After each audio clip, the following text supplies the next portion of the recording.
ఒకటే కాన్స్టిట్యుయెన్సీలోని లక్షకు పైన errors in the voters list 5 तरीके की चोरी पकड़ी है.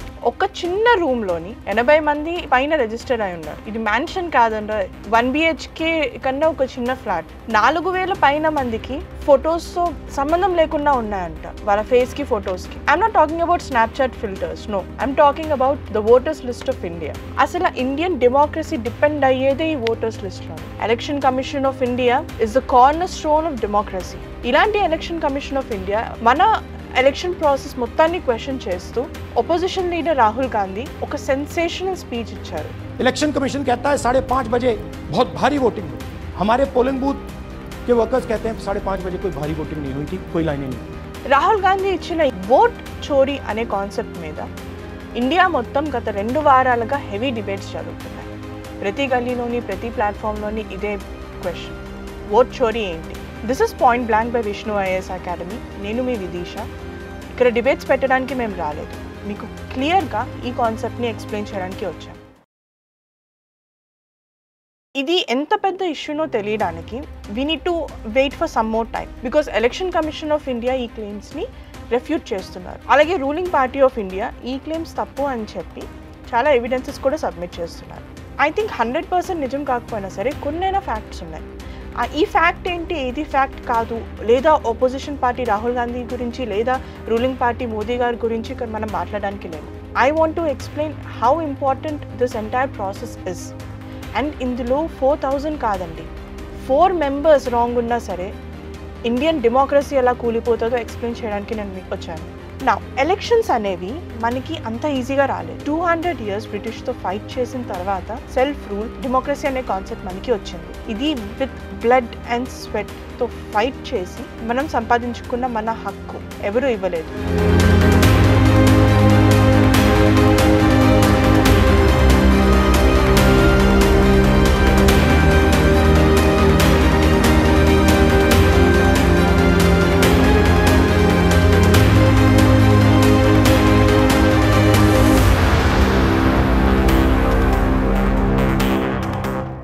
ఇదెంత పవర్ఫుల్ టూలో ఇంకా ప్రజలకి అర్థం కావట్లేదు. ఎందుకంటే మనం ఈ జనరేషన్లో కూడా we are selling our vote for 5000 rupees or 3000 rupees or just sara packet and biryani packet. దానికి మనం అమ్ముకుంటున్నాం కదా. సో మన ఓట్ రైట్ జనాలకి అర్థం కావట్లేదు. సో ఓట్ అనేది it's the most powerful weapon a citizen has. దీంతో ఎంటైర్ పాలసీ, ఎంటైర్ డెమోక్రసీ మార్చేయచ్చు. మీకు ఒక ఎగ్జాంపుల్ చెప్తున్నాను. యాక్చువల్లీ దీని మీద ఇంత టైం స్పెండ్ చేయడానికి కారణం ఏంటంటే, మీకు అనిపించవచ్చు ఏదో రాహుల్ గాంధీ గురించి స్టార్ట్ చేసింది కాంట్రవర్సీ అడ్జస్ట్ చేయకుండా అనేది. నాకు ఇంట్రెస్ట్ కలిగింది అక్కడున్న కామెంట్స్ తోటి and how indifferent people are to this concept as a whole. అందుకని ఎంఫసైజ్ చేస్తున్నాను. ఒక్క రాంగ్ ఓట్ ఎలా చేంజ్ చేస్తుందంటే, take the example of Middle East countries. వాళ్ళలోని మోస్ట్ ఆఫ్ ద కంట్రీస్ వాళ్ళ హిస్టరీ చూస్తే దే హ్యాడ్ డెమోక్రసీ. ఒక పాయింట్ ఆఫ్ టైంలో యూరోప్తో పోటాపోటీగా వాళ్ళు డెవలప్ అయ్యారు. You know what countries I'm talking about. But ఒక్క రాంగ్ ఓట్ వాళ్ళ కంట్రీ సిస్టమ్ మొత్తం చేంజ్ చేసేసింది, especially for women. 1 wrong vote కొన్ని మ్యానిపులేషన్స్కి వాటికి వాళ్ళు సిటిజన్సే యూనో కొంచెం తలూపి తప్పుగా యూజ్ చేసిన ఒక్క ఓట్, ఒక్క ఎలక్షన్ ఉమెన్స్ రైట్స్ మొత్తాన్ని ఓవర్ నైట్ హత్మార్చింది. That is how powerful vote is. That is how powerful politics are in a country. So, ఈ vote processని ఎస్పెషల్లీ ఇండియాలోని డైనమిక్స్ ఎలా ఉంటాయంటే, ఒక ఎలక్షన్ విన్ అయితే అతనికి లైఫ్ టైం సెటిల్మెంట్ అవుతుంది. సో ఈ ఎలక్షన్ విన్ అవ్వడానికి ఎన్నో క్రైమ్స్ జరుగుతూ ఉంటాయి. ఇది మనం ప్రతి సంవత్సరం చూస్తూ ఉంటాం. లైక్ బూత్ క్యాప్చర్ చేయడం, డబ్బులు పంచడం, సారా ప్యాకెట్లు పంచడం, జనాలు భయపెట్టి ఓట్ చేయడం. ఇండియాలో ఎన్నో కాన్స్టిట్యుయెన్సీస్లో ఇప్పటికీ కూడా గన్ పాయింట్ మీద ఓట్ చేస్తారు. ఎస్, చూసేంత వరకు నేను నమ్మలేదు. అలాగే చాలా కాన్స్టిట్యుయెన్సీస్ ఉన్నాయి. నా ఇలాంటి ఓటర్ లిస్ట్ని థౌజండ్స్ రకంలో ఒక్క కాన్స్టిట్యుయెన్సీస్లో ఎలా మ్యానిపులేట్ చేశారో చెప్పడం జరిగింది. బట్ ఈ మ్యానిపులేషన్ ఏంటంటే కంప్లీట్గా, ఆఫ్ కోర్స్ టెక్నికల్ ఎర్రర్స్ చాలా ఉన్నాయి, క్రెడిబిలిటీ ఇష్యూస్ చాలా ఉన్నాయి, that we can go into it later. But కంప్లీట్గా రాంగ్ కాదనేది మన ప్రతి మనస్సాక్షికి తెలుసు. ఎందుకంటే we are participants in this democracy. మన చుట్టూరా ఏం జరుగుతుందో మనకి ఆ మాత్రం ఐడియా ఉంటుంది ఎలాగ రిపీటెడ్ ఓట్స్ పెడుతున్నారు. ఒకప్పుడు బూత్ క్యాప్చరింగ్ అయ్యేదండి ఇండియాలోని బిఫోర్ ఈవీఎంస్ రాకముందు. అండ్ మన యూపీఎస్సీలోని టీఎన్ శేషాన్ అని ప్రతి ఎథిక్స్ పేపర్లోని అతని ఎగ్జాంపుల్ ఇస్తూ ఉంటాం. ఈవీఎంస్ ఇండియాలో తెచ్చింది ఆయనే, ఓటర్ లిస్ట్ని క్లీన్ చేసింది ఆయనే. అతను రాకముందు ఎలా ఉండేదంటే దే యూస్ టు బూత్ని క్యాప్చర్ చేసేసేవాళ్ళంట. అసలు ఆ ఓట్ బ్యాలెట్ పేపర్ మీద స్టాంప్ వేసి వాళ్ళు వేసింది మళ్ళీ వస్తుందో రాదో తెలీదు. అక్కడ గన్ ఫైట్స్ అయ్యేవి. ఇండియన్ ఆర్మీ ఈ రోజు కూడా ఎలక్షన్ ఇండియా మొత్తం డిప్లాయ్ అవుతుంది. Yes, that is how serious vote process is. That is how powerful your right is. మీకు అర్థం కావాల్సింది ఏంటంటే ఓటింగ్ ప్రాసెస్ని రిగ్ చేసేది, ఒపీనియన్ని రిగ్ చేయడానికి నాట్ జస్ట్ ఇన్వాలిడ్ ఫొటోస్ అట్లాంటివి కాకుండా ఇంకా చాలా మెథడ్స్ యూజ్ చేస్తున్నారు పొలిటీషియన్స్. లైక్ మైగ్రెంట్స్ని తెప్పించడం, మైగ్రెంట్స్కి ఇండియన్ లీగల్ డాక్యుమెంట్స్ ఇవ్వడం, వాళ్ళకి ఓటింగ్ కార్డ్స్ ఇవ్వడం. ఒక గ్రూప్ ఆఫ్ మైగ్రెంట్స్ వచ్చి ఇప్పుడు ఒక పొలిటీషియన్ ప్రామిస్ చేశారనుకోండి, మీరు నాకు యాజ్ అ గ్రూప్ నాకు ఓట్ వేస్తారు, నేను మీకు బేసిక్ నెసెసిటీస్ అంటే ఏదో ఈ మైగ్రెంట్స్కి పాపం వాళ్ళకి చూసేస్తున్నారు, వాళ్ళ పిల్లలకి ఎడ్యుకేషన్ ఇస్తున్నారంటే అదే లేదు. ఏదో మహా అయితే వారానికి ఒక బిర్యానీ ప్యాకెట్ పెడతారు, ఉండడానికి ఒక చిన్న చిన్న పనులు చెప్తారు అంతే. That's it. Nothing. Even these are also victims చెప్పాలంటే, victims of trafficking and everything. So మైగ్రెంట్స్ని తెచ్చి డెమోగ్రఫీ చేంజ్ చేయించడం లేదా ఫోర్స్డ్ కన్వర్జన్స్ తోటి డెమోగ్రఫీ మార్పించడం, వీటిని ఓట్ బ్యాంక్ పాలిటిక్స్ అంటారు. అంటే ఒక పొలిటీషియన్ నాకంటూ ఒక ఓట్ బ్యాంక్ క్రియేట్ చేయడం.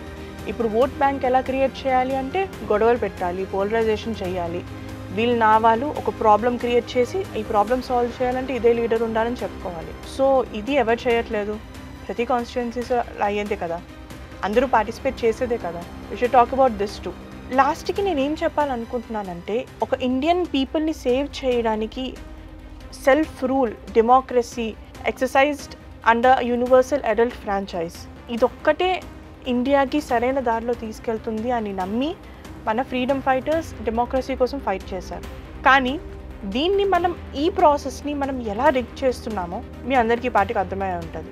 ఇంకా చెప్పాలి అంటే ఫర్ యూపీఎస్సీ ఆస్పిరెంట్స్ ఇక్కడ మీరు చూడాల్సింది about election commission of India. ఈరోజు ఎలక్షన్ కమిషనర్ని ఇంపీచ్ చేయాలని ప్రపోజల్ కూడా పెడుతున్నారు. So that impeachment process and how voting works, what constituencies are, what delimitation is, all these things everything is interlinked అండి. Just ఇదే కాదు, ఈ ఓట్ చోరీని డీలిమిటేషన్కి కూడా ఇంటర్లింక్ చేస్తున్నారు. అంటే కాన్స్టిట్యుయెన్సీస్ని మళ్ళీ రీడ్రా చేయడం. ఈ కాన్స్టిట్యుయెన్సీస్ రీడ్రా చేస్తుంటే ఆ డెమోగ్రఫీనే మారిపోతుంది. ఈ పర్టికులర్ ఇష్యూ మీద ఎస్పెషలీ సౌత్ ఇండియన్ స్టేట్స్ కొంచెం ఇంకా కన్సర్న్గా ఉన్నాయి, బికాజ్ సౌత్ ఇండియాలో పాపులేషన్ తక్కువ కాబట్టి.